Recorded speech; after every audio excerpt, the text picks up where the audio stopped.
Hello, everybody, and welcome to the Patient Players Podcast. This is episode 70.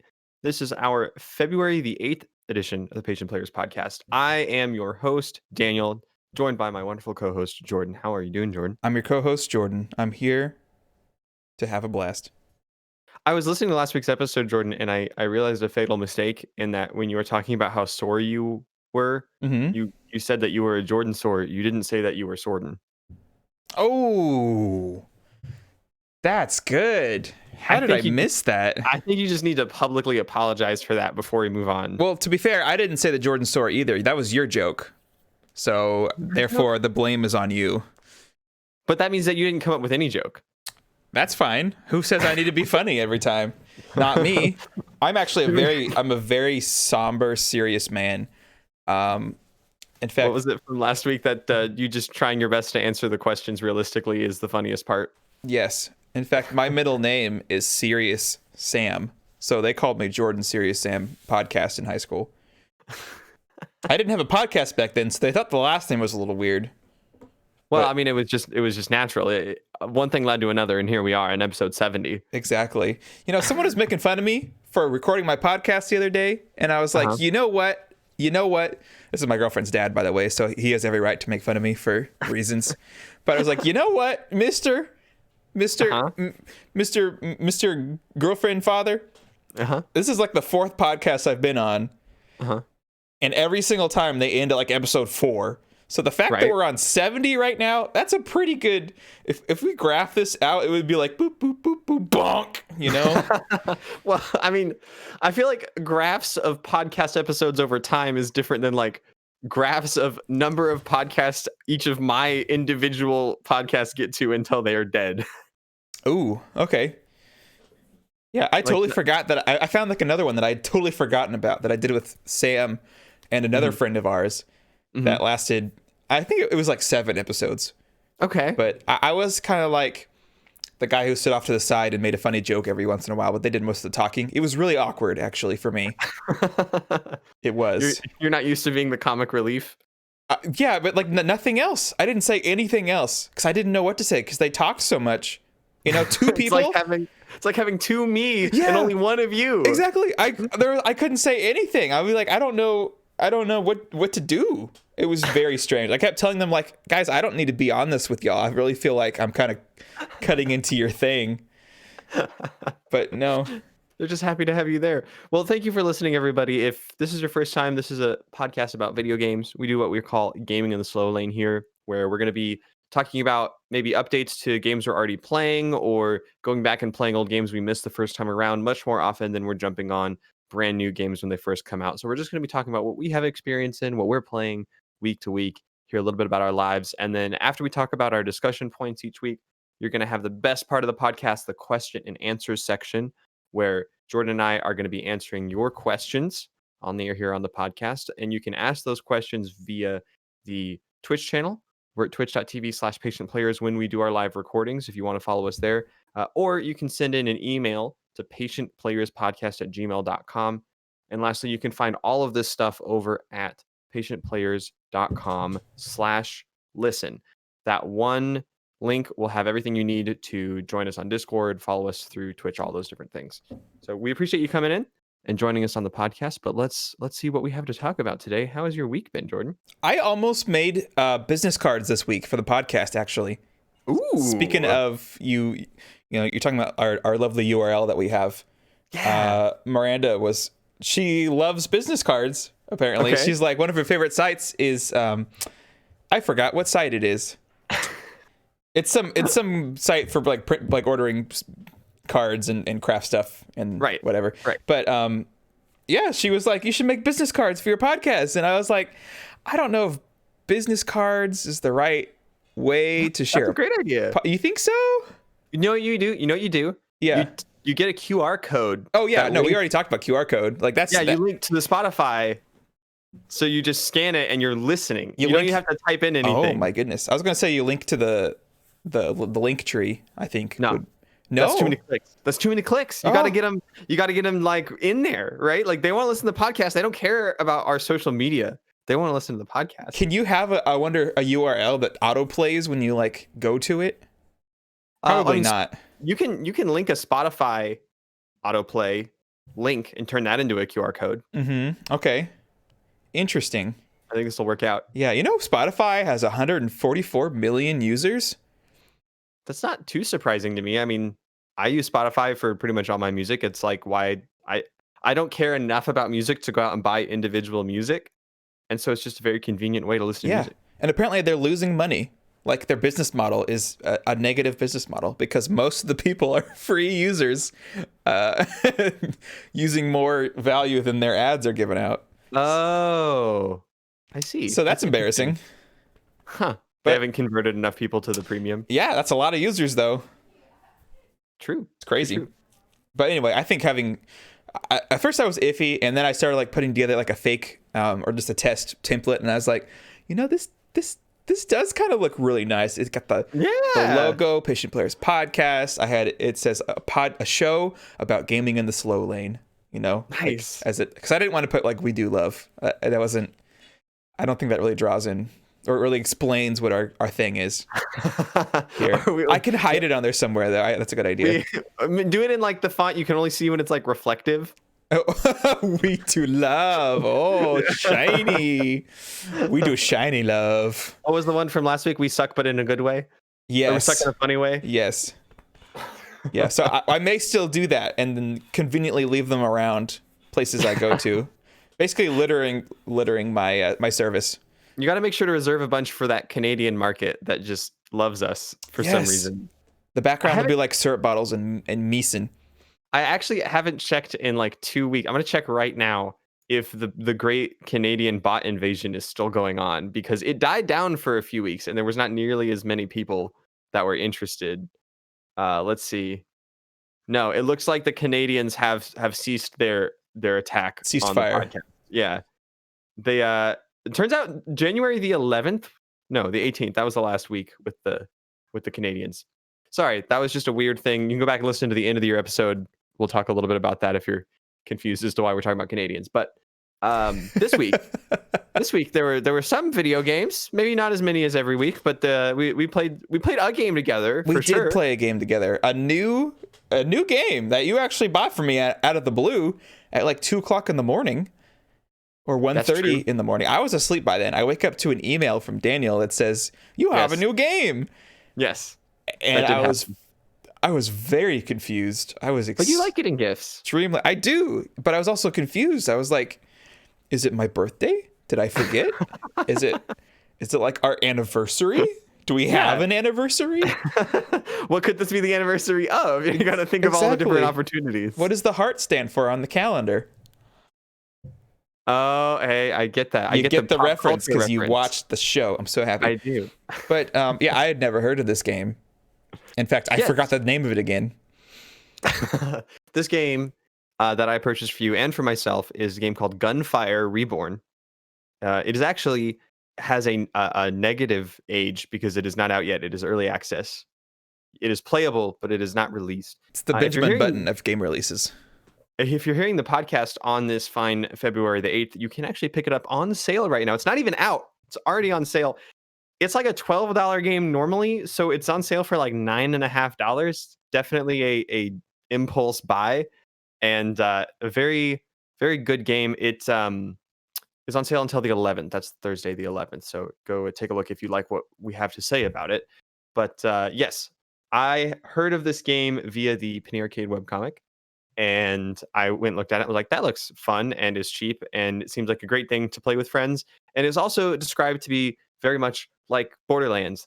And I was like, I know somebody who likes Borderlands. It's me. And so I'm the person. I purchased it for you.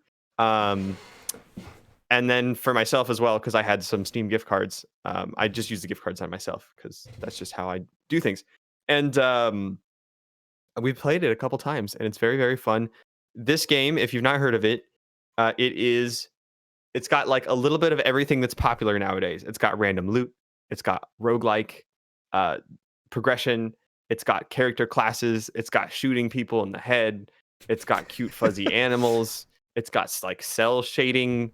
Yeah, I would say it's got a look that's not unlike Risk of Rain 2, like very low detail textures. Um, the characters are like, I don't know how to describe the characters. They're like little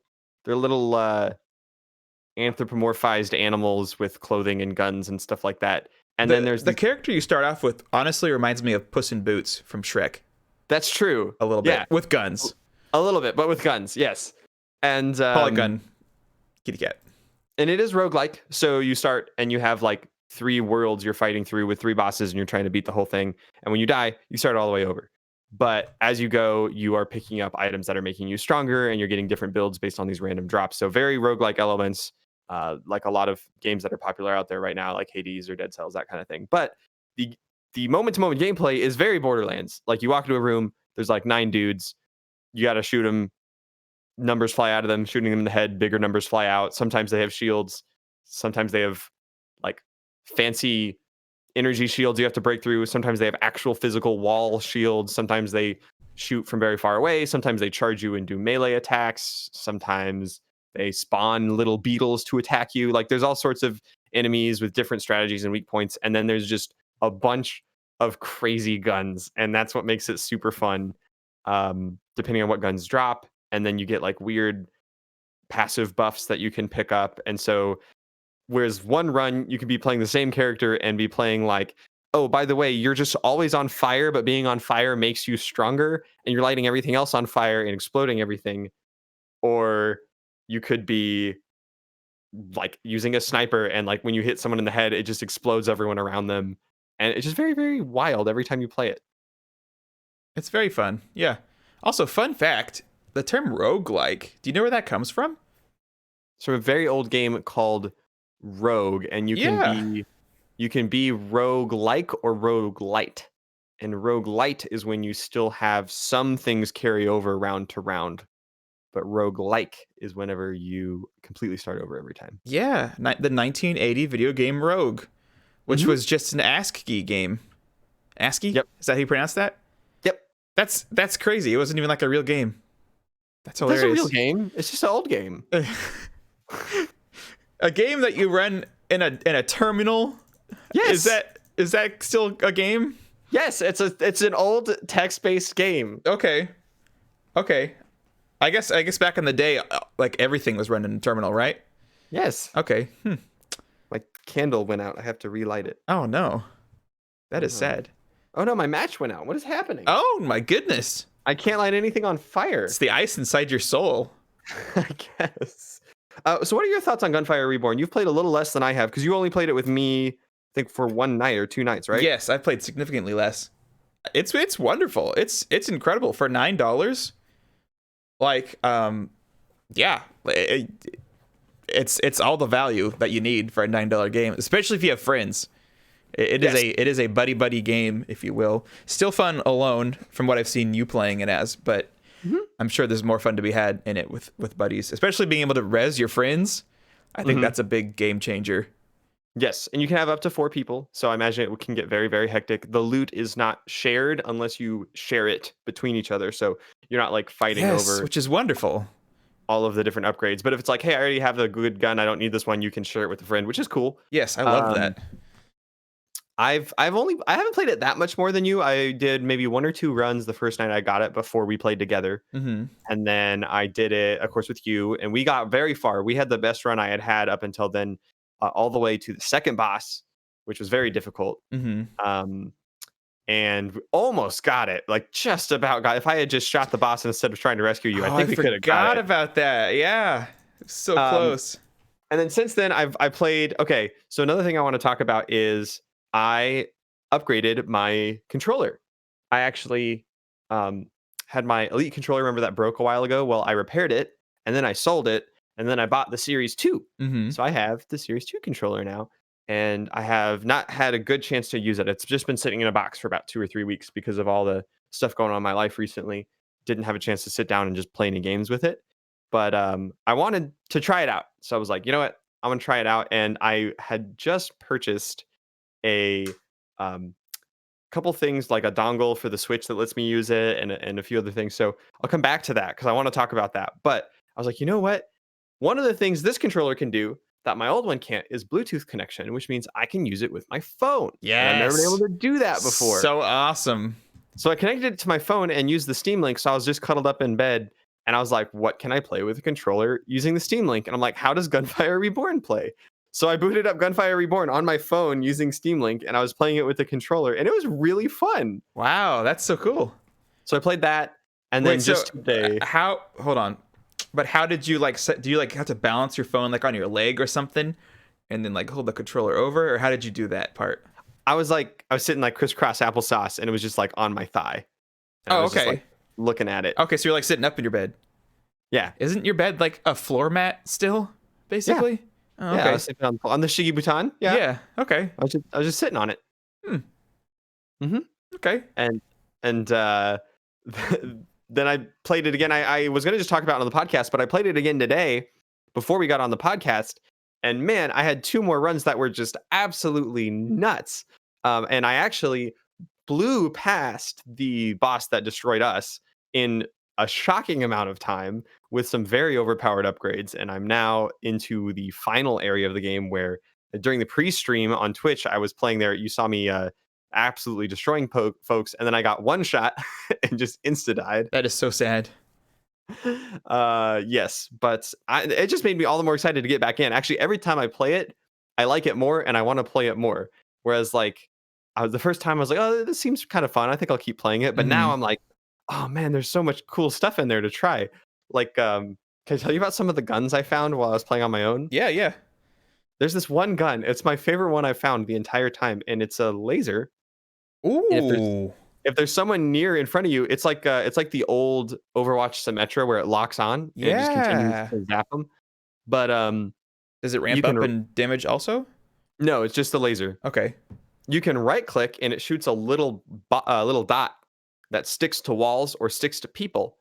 And when you shoot the laser, if you have that dot out anywhere, the laser, no matter where it is, just homes in on the dot, even if it's across the entire map. What? So if there's like someone standing unaware, I can just like hit them in the head from really far away and then just bzz, and I just have a homing laser that hits them directly in the head, no matter where I'm aiming. Does it just absolutely stay on locked until they die? Yes. Whoa. Like the first boss of the game, the big like monkey man, I just shot him in the head at the beginning of the fight, and then I just held down left click and dodged his attacks for the rest of the entire fight until I ran out of ammo. It was the best thing ever. It was great. Holy smokes. Just wait until you get that in the chest at the beginning of a run. I know. I'm going to love it so much. There was another one I got where after you beat the boss that we died at, you unlock a gun that is literally just a lizard. You're just holding it. It's just a lizard. And you squeeze it and it shoots out a little lava burst. And then you right click in it and you detonate it. Oh my. Okay. So it's just firing off little lava grenades from this lizard. It's ridiculous. I love it. Detonate the... How does that work, like, mechanically? I'm thinking of, like, the lizard. Like, what... maybe I shouldn't be thinking about that. What do you... I mean, to reload it, you just smack the lizard. So I don't know what you want out of this game. That's awesome. Man, I didn't know they had, like, such unique weapons. Yeah, as much as I've only played, like, I think an hour... 84 minutes was like an hour. It's like 2.5 hours, I'd say. Okay. I thought I had like experienced like all the guns where I thought just like this one goes pew pew, this one is a crossbow. So it's cool to hear that there's like really unique weapons in there. My bad. I'm sorry. Bless you. Thank you. Yeah. Well, and the thing is that you have to meet certain requirements to unlock a lot of things.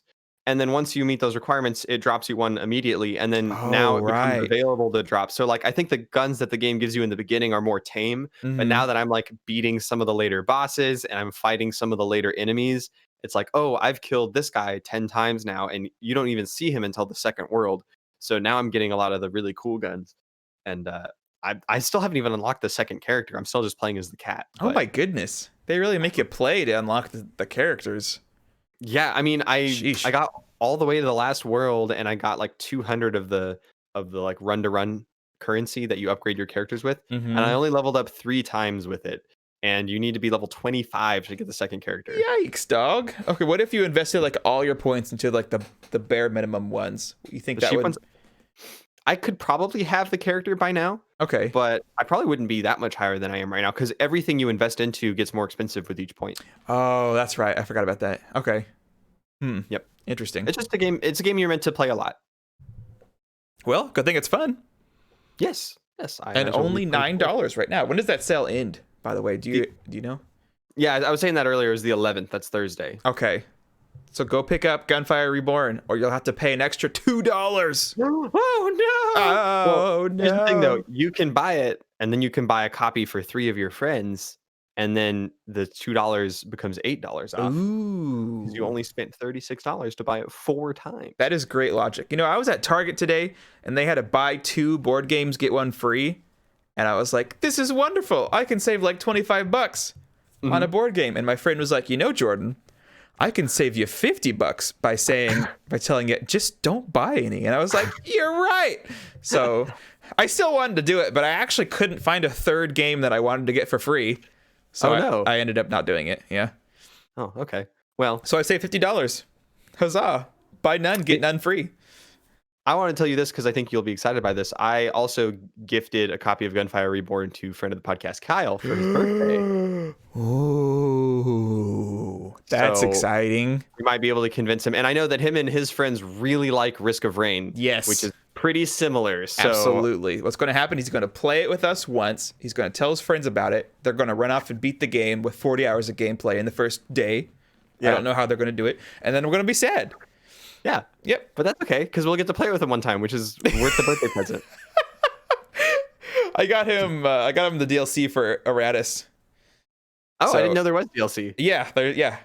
So I hope he likes that. Anyways, happy birthday. I still haven't even launched that Eratus Lord of the Dead since it went 1.0. That game is fun. I have not actually either since it came out, but when I bought it back in beta, so good. Very fun. I'll mention real quickly on what I was talking about earlier with the controller stuff. So because I got this new controller, I wanted to try it out, and a lot of the games I've been playing recently have been on Switch, like Yu-Gi-Oh! And Smash Bros. And Cyber Shadow, the ninja game. I was like, I'm gonna get something that lets me use my controller on the Switch, and I found there's kind of 2 primary dongles out there, and I bought the Mayflash one, and it came in the mail, and I tried it out for the first time like 2 days ago, and it works. It works well. It's kind of interesting. Like playing the game, it seems pretty normal, except for the fact that because the Switch and the Xbox's buttons are switched around, I have to remember that. Yes. So oh my word. B is confirm, A is go back, that kind of thing, which is like, that's just a me thing. I just got to get my brain wrapped around that. But the other thing is specifically on like getting the Switch to recognize it. So like it's a USB controller according to the Switch, right? So you have to go into the settings and turn that on. I didn't even know you had to turn that on. But just once, right? Just once. Okay. And then it doesn't accept input from the USB controllers while it's locked. So if I'm sitting wanting to play the Switch and I boot up the Switch, I have to hit the power button on the Switch, and then I have to use the Switch controllers to unlock it, and then use the Xbox controller. I didn't have to do that on mine. Well, did you get the 8-bit Do one? 8-bit Do? No, the Mayflash one. Oh, okay. Interesting. I don't know what the reason was, but either way, it wasn't working. And I think it might just be something with this device. But the other thing, that the Switch, when it's docked, you can't use buttons on the controller that it's docked with. So that means I have to pull the controllers off of the dock Switch to unlock it, and then use the Xbox controller that I wanted to use all along. But I used it to complete Cyber Shadow. I've beaten Cyber Shadow. Oh, congratulations. Thank you. There's only 2 levels left, and the last boss is a pain in the rear. I probably died 30 times. Oh, wow. It's fun. Like, I enjoyed it. It was a good boss, but it's very long, and you have 0 healing. So you have to go through the whole thing taking very little damage, and it's like a multi-stage boss. Ooh. And so as soon as you think you're done, you're like, oh, that's just one stage. Now I have to do the whole other stage with 1 hit point. And I think I actually ended up beating it with 1 hit point. Oh, nice. Dude, that's the best feeling ever. I love that. I also lost at one point when the boss had 1 hit point, so that felt bad too. So it was a little revenge, but I don't know how I feel about that game. I will say one thing. I was having a lot of issues with the controls and maybe actually switch back to the Switch controller. And it's because of what I mentioned before that the dash is like a weird double tap thing. Yeah. And it really annoyed me. And Like double it tapping annoyed with me. with the joystick. Yes. Ugh. And Can you use the D-pads? Yes. Okay. So that was a little bit better, but it was still like a little finicky, and I would sometimes just be trying to move like with precision by tapping, and I would accidentally dash, or Mm. sometimes I would want to dash and I wouldn't hit it fast enough, and so I would just walk slowly and get hit by something, and that was annoying. And then literally during the last boss fight, after trying for probably 30 minutes to beat it, I got so frustrated with this dash thing because it killed me that I went back into the menus and I was trying to figure it out, and I discovered Oh that you no. can just hit the L button to dash. Oh, just basic game control. It's not even like something you enable or switch over to. Correct. The only thing in the options is you can disable the double tap, and I was like, why would I ever do that? How would That's I huge. sprint? Yeah. I didn't know you could just hit the L button, and I learned it during the last boss fight, and it was Oof. the game felt so much better. Like that Yeah. last boss fight, the controls felt so smooth, and it made everything feel better. And I was so bummed because I struggled with the controls for like that whole game, and I'm very bummed that I just didn't know about this one button. I don't understand why you're bummed. Like how is this any different from you playing all the other games in try hard mode? This I hear you saying this and I'm just like, yeah, that's Daniel. You know, he you just didn't know it this time that you were doing try hard mode until the very end. Try hard is when I know very well what I'm capable of. I just have to pull it off. Not I intended to dash. I just failed because of the controls. That's hilarious. It's still a good game. I think overall I probably still like the Messenger better, but I think they're trying to do different things. Like the Messenger it's bigger in scope. It's trying to do more things. And Cyber Shadow is just a pretty simple, like Shovel Knight. You got a certain number of levels to go through and you beat it and you're done, and it was fun. Yeah. Like I said last time, it sounds like it's trying to be an old game, even in terms of annoying mechanics that wouldn't necessarily be things in new games. Yep. Not much else to say there. The other thing I did on my Switch with my new controller was I forgot to mention this last week. In addition to all the other Switch stuff I've been doing, I bought the new Smash Bros. Characters. Awesome! Like the whole pack, or just like the available ones? I assume the whole pack. The whole pack. Okay, yeah. good. So I dropped money on the whole pack. I was kind of waiting until I wanted to play Smash Bros. Again because I was like, I don't really care about Min Min that much. Yeah. And Steve looked cool, but not worth $30 when I'm not even playing it. Don't say the Min Min thing too loud. Keaton might find you and then hunt you down and kill you and turn you into noodles. Well, he'll have to beat me at Smash first. But in the meantime, I tried Min Min and I was like, I could see this being powerful, but not fun. She was not very fun. Oh, shoot.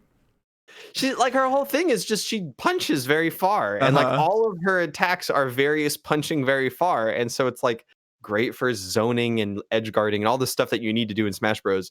But there's like it's not cool or fun. It's just like strategically good. But Steve was like a little too complicated with the mining and the building of your weapon, which is weird because he's complicated. He's a little nuts. I don't know if I like him. He's amazing. He's the only player I ever want to play ever in this game. Just ever. Well, I'm glad I have him in case you ever come visit, but I don't think I'm going to play him very much. Meanwhile, let me tell you about my boy Sephiroth. Have you played Sephiroth? I have not. Oh my goodness. He is the opposite of everything I've said so far. He is very fun. He is so good.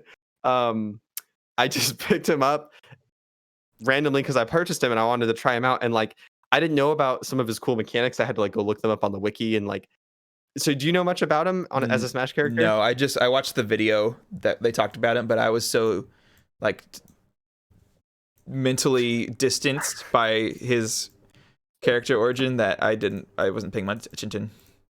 His character origin being Japan. Yeah, sorry, not origin. Character design, character, it's fine. I like his sword. His sword is very long. That's his biggest thing. I remember that being a thing. Very long sword. And there's like a sweet point, right, on it? Yeah, kind of. Yeah. And I like sword characters. Like Link was my first main character. I think I've played a lot more of Banjo and Kazooie recently, but Link is definitely my backup. So I'm kind of familiar with spacing out things with the sword. And his sword is so long that you just space the whole side of the map. They just can't get anywhere near there because you have this giant sword. That And sounds then his nice. special abilities are really, really cool. He's got a really good projectile that is versatile because you can change how far it goes, and then Ooh. the shorter it is to you, the longer you hold it down. So you can kind of like let them get closer, but then they risk getting hit with a more powerful projectile.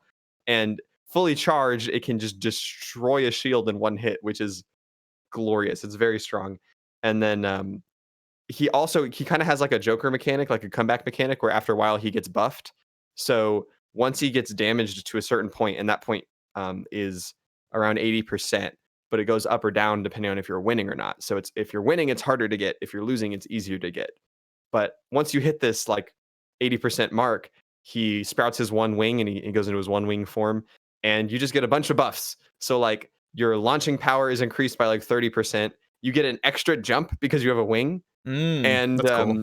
he gets armor on his smash attacks, so you can't knock him out of his smash attacks, which is scary because he Whoa, with hits. the sword too? Like the length of the sword? Yeah, because they're long, they hit really hard, and his launch rate is increased, Oh so they my. hit even harder, and so he can just annihilate you. It's crazy. But it does go away with the first kill you get, right? Or is that not a thing?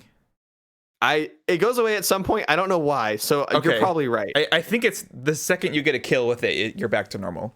Oh, that makes a lot of sense. Yeah, that's a good way of balancing it, honestly, with how powerful you're making it sound like. I Yeah, guess. it's fun for sure.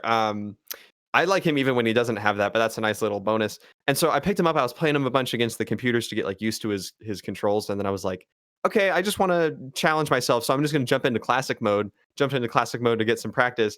Completely forgot that he has like a very unique classic mode Mm-hmm.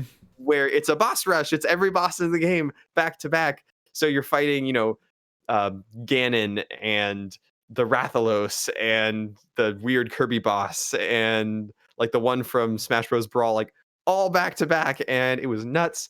And I got away from that on my first try, getting a 9.9 in classic mode, and I I was can't like, believe that. That's insane. it was so good. I really like him. That's crazy. That's crazy talk. Yep. You know, Um, I watched a Smash video this week about a mod someone made huh. for I think Smash Bros. Melee, Okay. where they put in one of the Among Us peeps, one of the Among Us little beans. They beans. did such a good job. Like they actually fleshed out every single attack move. Like, you had your jump attack behind you, up attack, down attack, and they were all like different animations, and they were all taken from the game too. And he had like a long range gun from the gun animation they take. And the smash move, when you hit someone with it, had like everyone in the middle of the map like talking to each other, and then it had the person who used the smash move get ejected, and then that like hurt the person that you used it on. It was really cool. I showed it to Miranda because she loves Among Us so much. But yeah, like it was such a cool mod. Like I wish that there was an easier way to put mods into these games, but Nintendo doesn't like mods. Well, if it had a Final Smash, that sounds like the Wii version, and I have a Wii with homebrew software on it. Okay, it might have been the Wii one then. It was Yeah. just an older one, and it looked like butts. You know what?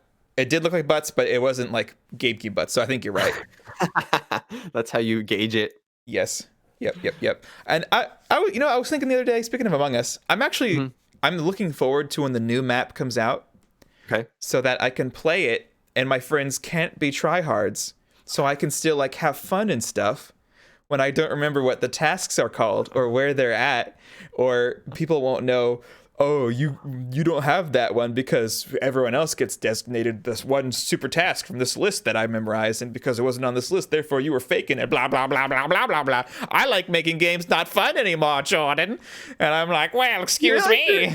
You're complaining about people understanding what a common task is. That's Yes. just a basic part of the game. This game, it needs a shuffle function where, I don't know, it shuffles the tasks to different rooms, maybe even shuffle the rooms around. I would love that. If they could get it to a way where people can't use their ability to memorize large amounts of information against me, I would have a lot more fun, methinks.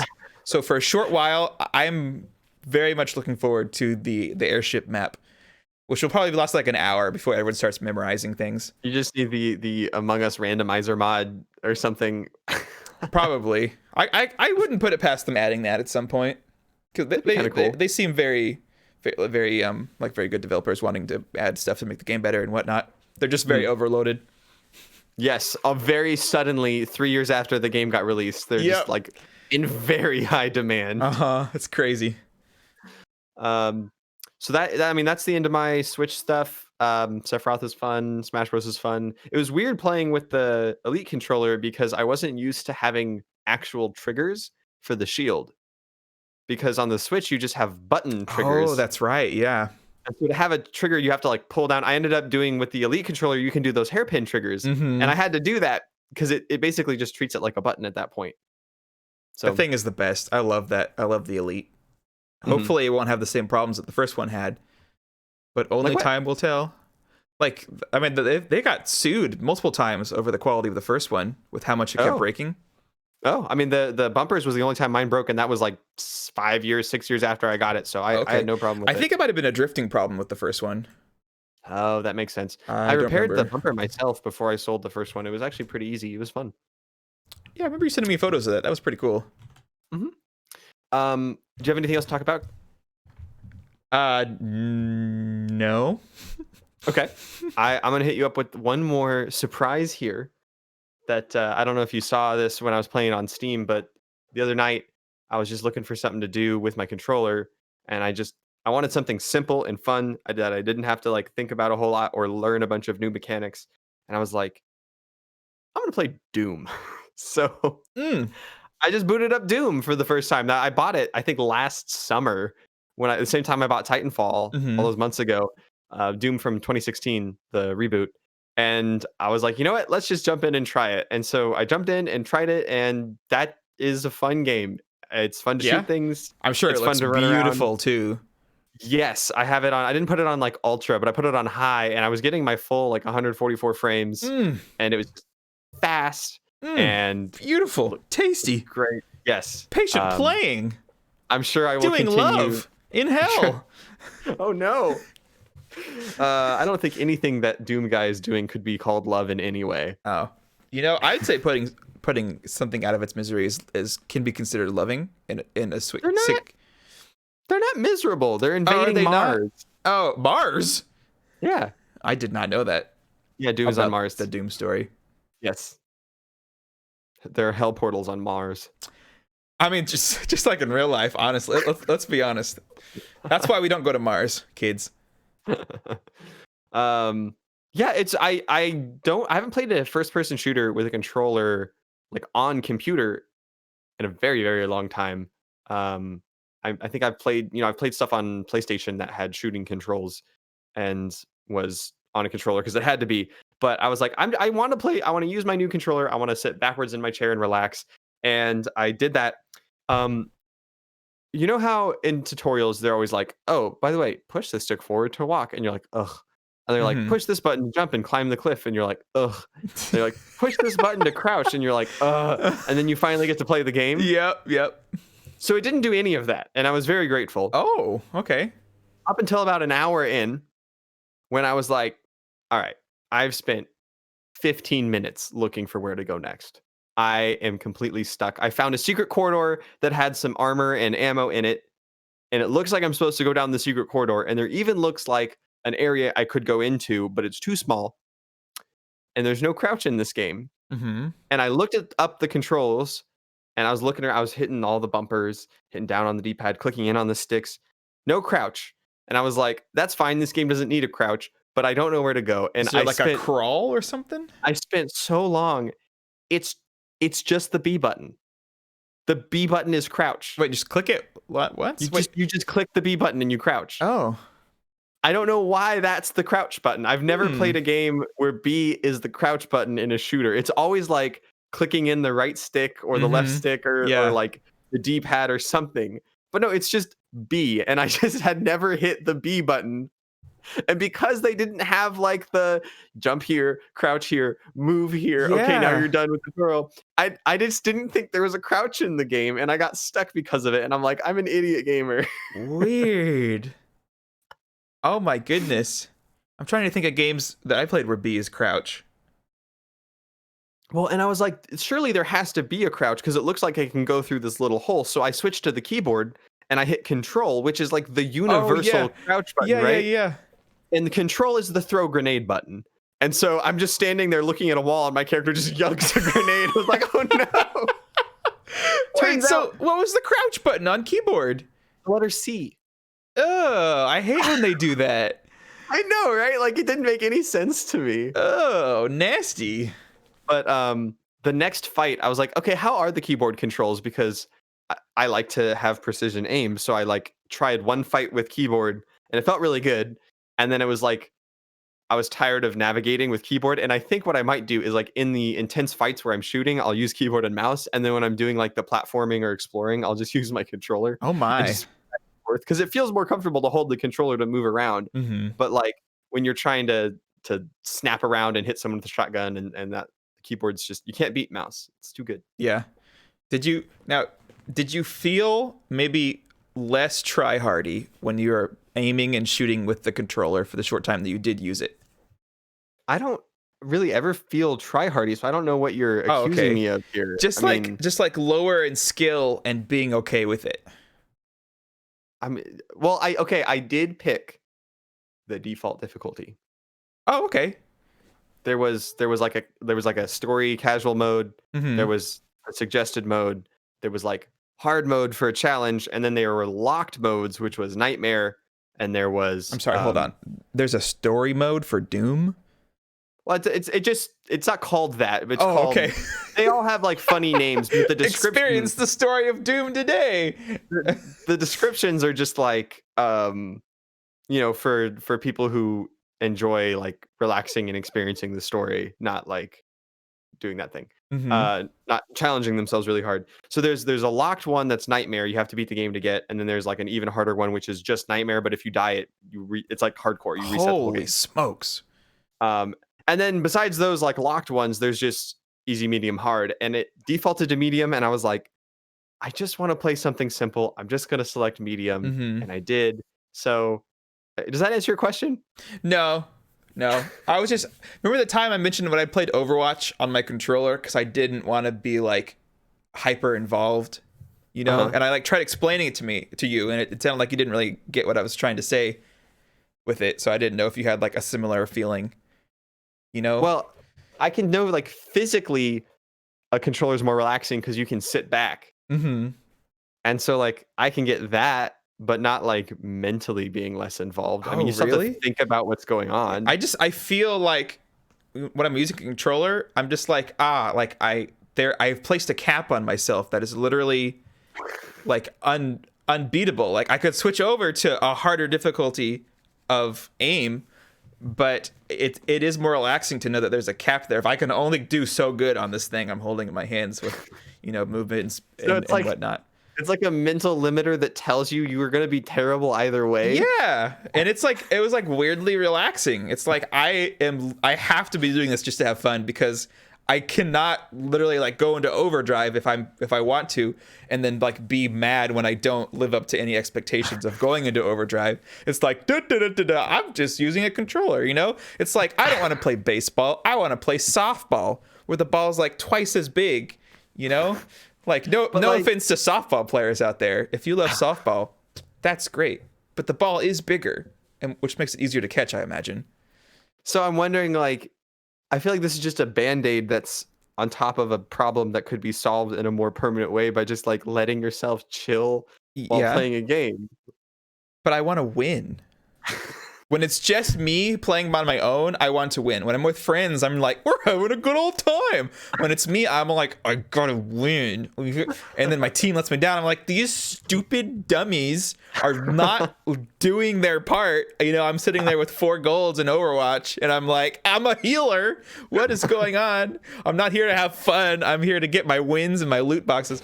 So, I feel like maybe the deeper wound here is more about like playing games to get loot boxes. I like getting loot boxes. I know. I did play Overwatch this week. That's one of the few games I did play this week. Oh, cool. How'd that go? I had fun. I did use keyboard and mouse. And I did try hard. I did. Yes, I did. It was my version of try hard mode. I did have the majority of golds on every game. Thank you very much. Were you doing the roll queue stuff? No, I was doing classic quick play. Okay. Because I want to get the arcade boxes at the same time. Okay. But wow, the new assassin mode I was telling you about feels so bad. You would probably love it. You would probably love it. But it's weird because I still like the free-for-all modes. I could play them before and I'm like, okay, that was fun. Maybe I was just having a bad night in like terms of aim. I was having a terrible time. And it's also really stressful because when you're in the lead, everyone can see you through walls from anywhere. So when you're winning, it's like, oh, 5 other people are right behind you now trying to kill you all at the same time. They don't care about each other. They want you specifically. And like, I would get in the lead and immediately lose it because I would turn the corner and someone's like, I'm gonna kill you. It was terrible. And like, and then sometimes they do kill each other because like you're running after the main guy and someone's next to you. They're like, no, he's mine, like trying to kill you so they can get to him first, or like trying to steal the kill. It was stressful. I played a few rounds and I was like, I'm done. Goodbye. Nope. No more. See, I love the gun game where you change heroes every kill. I don't know why. Maybe it's just because I play those games so spread out. I don't really main characters very often. Like whether it's Heroes of the Storm or Overwatch or anything, Smash Bros, anything that has like a ton of characters, I jump around constantly. So then all of a sudden, if you throw me into a game where it's like, hey, this depends on your skill with every character in the game, I'm like, great. I will switch on a dime and I will remember the strategies of how to play this hero, even to the point where like in that gun game, I'll be shooting someone as one character, get the kill, switch, and then like turn around and get a kill with that next character immediately. It's so fun. Yeah, I'm glad they put that game mode in Overwatch at all, because I remember when people are asking for it, and I'm so glad they actually added it, and it actually is pretty fun. Well, the first time I played it was just like a workshop that someone had made, and I was having a blast with it. The fact that they made it official was great. Yes, it is. Is that about all you played this week? Yeah, I mean that's a lot. Gunfire, the Switch, Doom, all that stuff. Nice. Shall we jump into the best part of the podcast? Well, just a second. I've still been playing my Animal Crossings, my new game plus. Yep. Oh. Your new game plus. My new game plus. Because I last time when we were talking about it, I forgot to mention, like, I have 4 characters on my main island and they're all me. Like, Wait. Like I've already like technically played the game like 3 times over. Wait. A little bit. Mostly you just have to have space for all their houses then? Yeah, so I have 4 houses that are all mine on my main island. So really, this is like New Game Plus 2, if you will. Wait, no, you can't just move on past that. Wait, I never knew that. So I can get starting over on a new island, but why would you start a new character on the same island? Because I wanted more housing space. I wanted to decorate more rooms. And mostly it was the storage size. This was back before they increased the storage size in the game. So I literally ran out of storage and I was like, I want to keep all this furniture.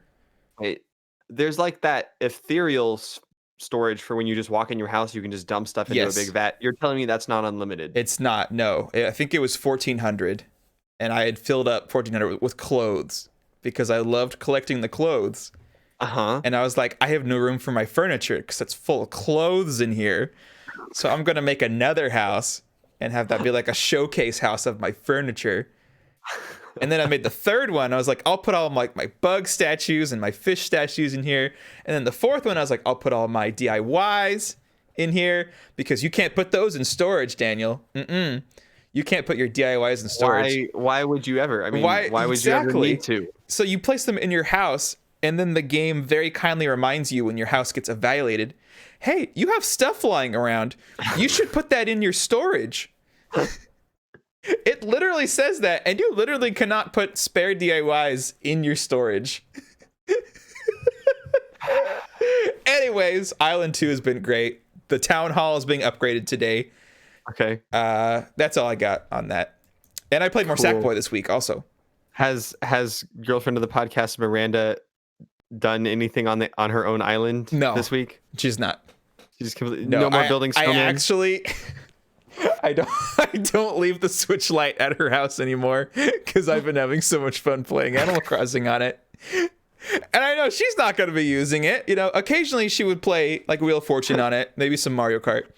And I'll leave it there again once I'm done with my Animal Crossing 2 adventures. But yeah, for now it's back here. Animal Crossing Old Horizons. Yes. Newer Horizons. No, it's the same Horizons. Mm-hmm. But that's been fun. But yeah, Sackboy is also we picked up more Sackboy this week. We're on the final world. The levels are getting very difficult. Very, very difficult. Oh, okay. Like more than like a, because I always picture those games will stay like capable, like a child capable difficulty. Yes, it's getting to the difficulty where we played it and Miranda was getting a little frustrated by the end of it. Yeah, it made me sad, but I kept saying like, I'm sorry, it's like the final world, you know, it's like they want it to be, they really got to test you. Yeah, it's got to be challenging at this point. But she did great. She did wonderful. I had a blast. I think she had a blast too. We're like 2 levels away from beating the game, which is really exciting. Oh, that's cool. Yeah. But really playing it is just making me excited for Friday when Mario 3D World comes out. Woo! Oh, yeah. Are you day one purchase on that? You're not patient playing it? I am not patient well, yeah, I'm not patient playing, even though I played it 7 years ago. I'm not patient playing it. I'm getting this sucker. Well, you so also excited. Know that you like it already. That's a different case. I do, especially with friends. I already told Miranda and her brothers, I was like, guys, we're playing this on Friday, right? I'm going to bring it over. Do you want to play it? And one of them was like, yeah. I was like, yeah, it's going to be fun. So excited. Oof. Cool. So that'll take us to our final section of the podcast, questions and answers. And we're going to start off with an email here coming from our favorite guest star, one Keaton, who has emailed us today in response. Who has very, very specifically emailed us late in the episode. So I'm very excited to see why he's been like holding off on sending this. All right, so let's see what Keaton has to say for us today. Keaton begins, dearest and besterest friends, is none other than your good friend Keaton. I have calmed down a bit since last week, and I've decided to only hack into your emails this week as normal. Now, still give the email a kiss, though. That part will never change. Or he gave the email a kiss, my bad. Anyways, Mr. Daniel Podcast asked me a question last week. That question being whether he should play... No, that was the question. The question being whether he should play Earthbound. No, I don't think that game has aged very well, personally. Oh. Mother 3 is fantastic, but Earthbound has always felt really janky to me. I feel like it's the Mario 64 of RPGs. Everybody recommends it because of how important it was, but it just hasn't aged as well as people would like to believe it has. I will give it props for trying to have its own identity instead of just being another Dungeons and Dragons fantasy world. But now is the time for you to shut your mouth and listen. You see, I played and beat Omori, and I have thoughts. This is the horror game he was showing us. Yes, last it week, is. right? That he was very excited about. It says he played and sort of beat it. I unfortunately cannot tell you these thoughts because the game cannot be discussed without spoilers. However, I can't not talk about it or I will explode. So instead, I opted to buy both of you the game. Please feel free to hold on. Steam leisure. is open in the background of my computer. It just, as you read that, it says you have received a gift. He waited to send this, so right as you were reading it, he just bought it from us. But know that for every week that you don't play the game is 1 week closer to me driving to both of your houses and giving you a big sloppy kiss and then exploding. Love and explosive kisses, Keaton. Wait, do I have Steam open? One new item in my inventory. I can't, Keaton, you mad Madman. Wait, I don't have a notification. No. Where's my inventory? I received a gift. There it is. Jurgen, receive or Keaton explode. Kerblam, Kleeblin. Mine just says Din Splode Best Witches Ket. I was not ready for this. Oh my goodness. What? I will point out, Keaton, we have shared games on Steam with each other before. I appreciate the gift a lot, but you didn't have to buy the game twice. You know, if anything, this makes me a little concerned.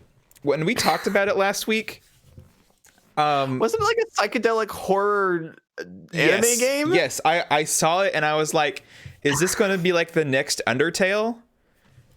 And because I had no idea what Undertale was going into it. And Keaton also bought me Undertale 5 years ago or 6 years ago. He said, okay, have you heard of this? I said, no. He said, don't see anything. I'm going to buy it for you and you're going to play it. And I was like, okay. And I loved it. I will warn you, Keaton, that Jordan dislikes horror themes so much that he had a hard time sleeping after hearing Marion talk about the horror game she was playing on Discord. He just heard some of the things she was talking about, and it bothered him. That's fair. How scary, no regretty, says Keaton. How, on a scale of 1 to 10, Keaton, now I'm asking you the question, what kind of horror is it? Is it, I assume, not jump scares? Maybe there's a few jump scares. It's probably like disgusting psychological stuff. That is, oh my goodness. Okay, so he's played 61 hours. Whoa! Didn't it just come out last week? Whoa! Keaton, have you been placing your manga on hold to play this game instead? It's like IB. What's IB? I don't know what IB stands for. Or Witch's House level of horror, kinda. Less jump scares. Okay, so this game, I need to play during the day. I'm assuming. So this game is Omori. For anyone who is interested, Jordan and I don't know if it's good. Keaton says we have to play it. Tune in next week, I'm sure, and we will have at least first impressions of Omori. The feed for the game is just Keaton got these achievements, these achievements, these achievements, these achievements, these achievements. What if the achievements have spoilers? Don't look at it. Well, most of them are hidden. It says keep playing to discover this achievement. Oh, so okay. I appreciate it. It's 2 gigabytes? Well, before I download it and ruin the stream quality, we should probably wrap up the podcast. Oh, that's fair. I just already started downloading it, and your internet is streaming perfectly this fine. stream. Oh, okay. Wow, Keaton, thank you for the question and gift segment. I guess there were no answers to be had. There's just There wasn't even a question, was there? He answered my question, and then bought us a game. So the gifts and answers segment sponsored. This episode brought to you by Keaton. Quite literally. Wow, thank you, Keaton. I'll buy you a copy of Gunfire Reborn, but I don't think you like playing shooters, so I don't know if that would go over well. Did you listen to the episode with me and him talking about shooters? No, I need to. I need to get caught back up. Okay. He doesn't like. He said he doesn't really like both, but specifically he doesn't like online multiplayer. So I think he might be more inclined to play a local, or not local, just a PvE with your friends game. But maybe I don't think that Keaton enjoys interacting with other people. Oh, sure he does. In video games, he prefers the single player, is what I'm saying. Yeah, but this would be with single player with friends. Keaton loves Minecraft. What are you talking about? Me and Keaton have been playing Minecraft for like. But does Keaton like playing Minecraft with other people, or does he just like playing Minecraft and other people happen to be there? I think. Oh, that's interesting. You had me into that last part. Steam has finished downloading Omori. Thank you, Steam. Well, I guess do you want to wrap up our podcast here? We can continue this discussion in our post stream. Maybe boot up some of this game. I guess. Yep. I am play Gunfire or something. Wow. I am speechless. Alrighty. Thank you, Keaton. We will have.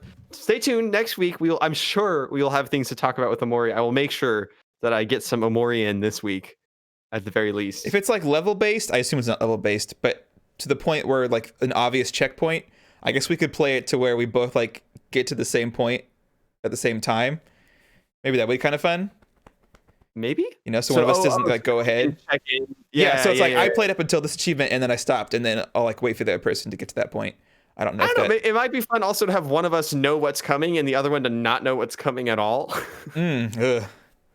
What we can do, we can treat this almost like a book club. So like we can say, we just got Omori, Keaton has Omori, a few other people could pick up Omori if they wanted to. And how about we say like, I don't know how long the game is if Keaton's put 60 hours into it, but maybe in like a month or two, we have like a special Omori spoiler cast episode where we just talk about the game. Wow. Welcome to the Omori book club. We can invite Keaton in and I'll discuss the game in great length with spoilers galore. That's crazy. Yeah. Alrighty.